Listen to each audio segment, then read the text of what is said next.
compagnie Uber continue de brasser des affaires à Montréal. Et Rami en est à sa deuxième journée en tant que chauffeur partenaire. Vous n'avez pas peur de vous faire saisir votre véhicule par le bureau du taxi?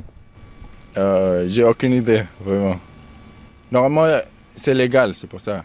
Même si dorénavant, tous les chauffeurs Uber doivent avoir un numéro de TPS et de TVQ et que l'entente de principe avec le gouvernement entre théoriquement en vigueur, la situation d'Uber demeure ambiguë. La compagnie ne respecte pas encore toutes les règles de cette entente. Je savais pas, moi, ça.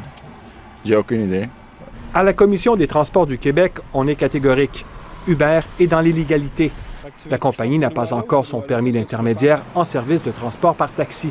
Il y a encore un préalable pour faire en sorte que Uber puisse être considéré comme étant légal au Québec. Le Bureau du taxi de Montréal continue donc de saisir des véhicules de chauffeurs d'Uber. Au total, depuis le 1er janvier dernier, 887 véhicules ont été saisis pour transport illégal.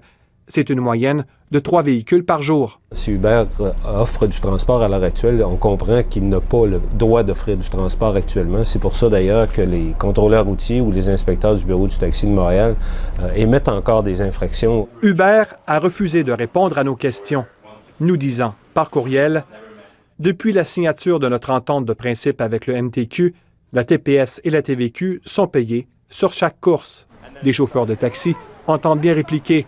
Ils songent même à offrir pendant quelques heures des courses gratuites.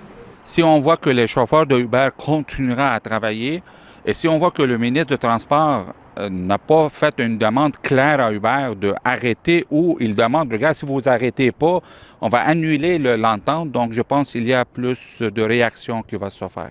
Le ministre des Transports a aussi refusé de nous accorder une entrevue à ce sujet. Rami, lui, songe maintenant à abandonner Uber. Si c'est illégal, je ne vais pas continuer de travailler. Donc, je ne veux pas que ce soit des problèmes pour moi. Ici Louis-Philippe Ouimet, Radio-Canada Montréal.